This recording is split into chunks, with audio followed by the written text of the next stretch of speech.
Israel, Lebanon और Iran के बीच तनाव गहराता जा रहा है। हालात ये हो गए हैं कि अब लड़ाई आर पार की हो गई है।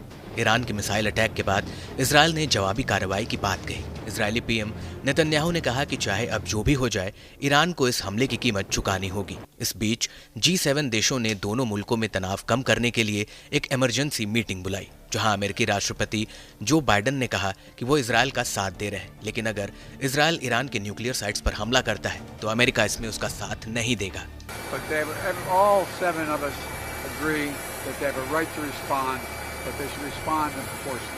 दूसरी ओर अमेरिका के पूर्व राष्ट्रपति डोनाल्ड ट्रंप भी इस विवाद में कूद पड़े हैं। ट्रंप ने भड़काऊ बयान देते हुए कहा कि ईरान के हालिया मिसाइल हमले के जवाब में इजरायल को ईरान के परमाणु सुविधाओं को निशाना बनाना चाहिए। ट्रंप की ये टिप्पणी राष्ट्रपति जो बाइडेन के बयान के बाद आई है। What do you think about Iran? Would you hit Iran? And he goes, as long as they don't hit the nuclear stuff. That's the thing you want to hit, right? I said, I think he's got that one wrong. Isn't that what you're supposed to hit? I mean, it's the biggest risk we have.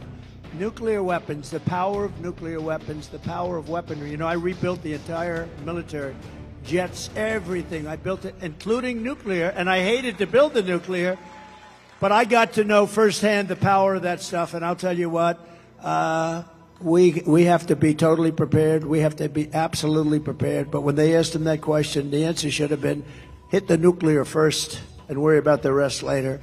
And that's what they should. If they're going to do it. इस बीच IRGC के deputy chief brigadier general Ali Fadavi ने Israel को कड़ी चेतावनी दी है। उन्होंने कहा, इजरायल की ओर से कोई भी गलत कदम उसके अस्तित्व को खतरे में डाल सकता है। ईरान इजरायल के सभी ऊर्जा स्रोतों को निशाना बनाएगा, जिसमें बिजली स्टेशन, रिफाइनरीज और गैस जैसे सेक्टर शामिल हैं। ईरान में इन सभी लक्ष्यों पर एक साथ हमला करने की क्षमता है। वहीं Iran army commander in chief ने भी इजरायल को धमकी दी है। मेजर जनरल अब्दुल रहीम मौसवी ने कहा, इजरायल को किसी भी लापरवाही कार्रवाई के लिए गंभीर और विनाशकारी प्रतिक्रिया का सामना करना पड़ेगा। हमने पहले भी संयम और धैर्य का परिचय दिया है। ईरान उचित समय पर सटीक और विनाशकारी हमला करने के लिए तैयार है। वहीं अमेरिकी राष्ट्रपति ने कहा कि वह ईरान तेल फैसिलिटी पर संभावित इजरायली हमलों को लेकर चर्चा कर रहे हैं। बाइडेन के इस बयान के बाद ईरान ने सीधे अमेरिका को धमकी देते हुए कहा, अगर इजरायल और अमेरिका ईरान की तेल रिफाइनरियों को निशाना बनाते हैं तो ईरान सऊदी अरब, अजरबैजान, कुवैत, UAE और बहरीन समेत पूरे इलाके में रिफाइनरियों और तेल क्षेत्रों में आग लगा देगा। इससे अमेरिका और उसके सहयोगियों को तेल को लेकर हाहाकार मच जाएगा। ईरानी धमकी के बाद अब बाइडेन के सुर बदले बदले से नजर आए। अब अमेरिकी राष्ट्रपति जो बाइडेन नहीं चाहते कि इजरायल ईरान के तेल उत्पाद संयंत्रों को निशाना बनाए। उन्होंने कहा कि इजरायल ने अब तक ये तय नहीं किया है कि वे किस तरह से हमला करने जा रहे हैं। इस पर चर्चा चल रही है। जो बाइडेन ने कहा कि मुझे लगता है कि अगर मैं उनकी जगह होता तो ऑयल सेक्टर पर हमला करने के अलावा अन्य विकल्पों के बारे में सोचता।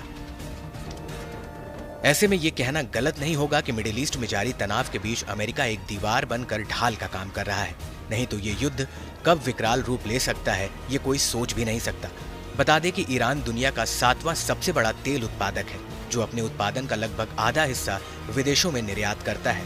खैर, अब इस बढ़ते तनाव के बीच देखने वाली बात ये होगी कि क्या इजरायल अमेरिका की बात मानता है या फिर अमेरिका के खिलाफ जाकर ईरान के तेल भंडार पर हमला कर युद्ध को और भयंकर बनाते हुए नए युद्ध के लिए ललकारता है।